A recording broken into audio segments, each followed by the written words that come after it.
Machuga. I'm the founder of StackUp.org. We build video game care packages for soldiers deployed to combat zones, recovering in military hospitals. We also have a program called our Air Assault program, where we fly disabled or deserving veterans to events like PAX, E3, things like that. Our Air Assaults, which we have 5 here this time, who we have sponsored to fly out to come to these events. It's kind of a way of saying thank you for your service. The idea is a lot of these guys would never be able to come to one of these, showing them that there are other people out there. They are not alone. When you come here and you see 70, 80,000 people and cosplayers and everything like that, I'm not alone out there. Look at all these people. Like, I had no idea all y'all were out there. And then we have our local team program called our Stacks. We've got about 30 stacks across the country right now, out there in local communities helping out, whether it's helping other military charities, whether it's doing their own volunteerism. Our supply crates is where we box up everything a deployed unit needs downrange to stay gaming. The military does 2 things really well. They make sure they provide beans and bullets to the troops, but they're not all that great with when it comes to leisure or entertainment activities. Anything to keep guys entertained and social together over there. It's things like this that help keep guys motivated, happy, not thinking about everything back home that they're missing out on, families and births, and anniversaries. It keeps them excited to wake up for the next day. So Wounded Warrior reached out to us recently. They had done a poll. They put it on their Facebook and said, hey, y'all like video games, huh? And the response was overwhelming because, surprise, military personnel love video games. So Wounded Warrior kind of said, hey, we need to reach out to these guys and see what's going on. We just had an event with them this last weekend. They had a series of their alumni come in. We're fascinated with what it was we were doing. We heard all kinds of crazy stories of homelessness and substance abuse and issues with family and friends, and just across the board. Like, these guys were hurting. Like, we had all those guys, and we had our local team come out and help out. We had everything set up. We had a LAN party going. We had Halo 5 land up. At the end of the evening, the coordinator who I'd been working with to set the whole thing up came over and he's like, this has been a huge success, and I'll tell you why. He's like, I've been chasing this one guy for years, trying to get him to be a part of Wounded Warrior and do something with us. I've never been able to get him to respond to anything.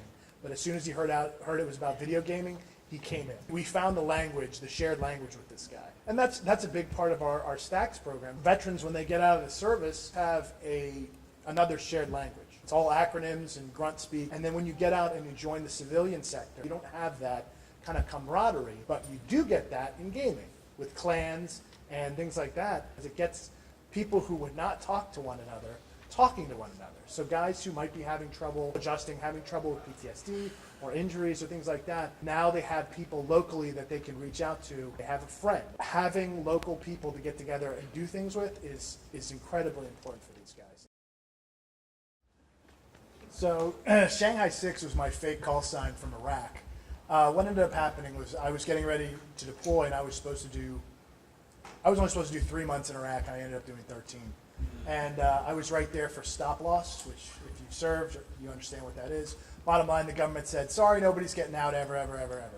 So I ended up spending 13 months overseas instead, and the 2 guys in my truck also had been kind of hijacked as well. So the internal comms in our truck was, I was Shanghai 6, my gunner was Kidnap 6, and my driver was Hijack 6.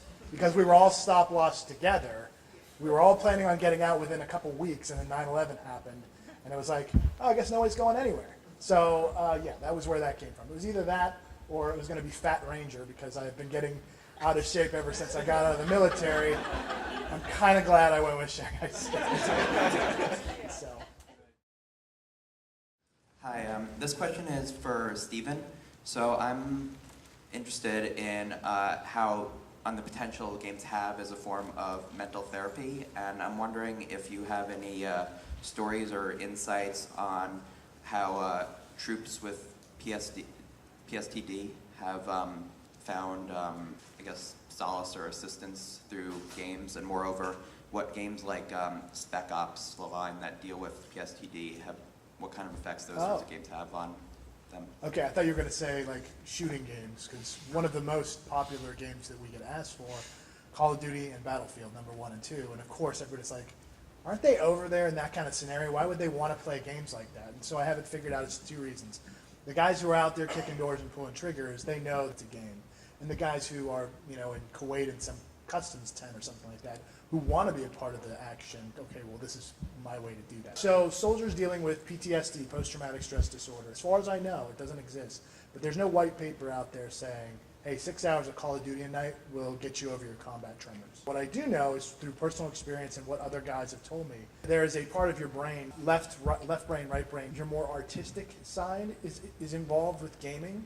Gaming, in order to proceed, you have to be paying attention. You have to kind of like, so it forces you to maintain focus on something other than everything else that you're worried about. Over time, it's a much better way than, what a lot of guys do is substance abuse, drugs, drinking, alcohol, the whole 9 yards. I'm sure a lot of veterans also have very similar stories as well.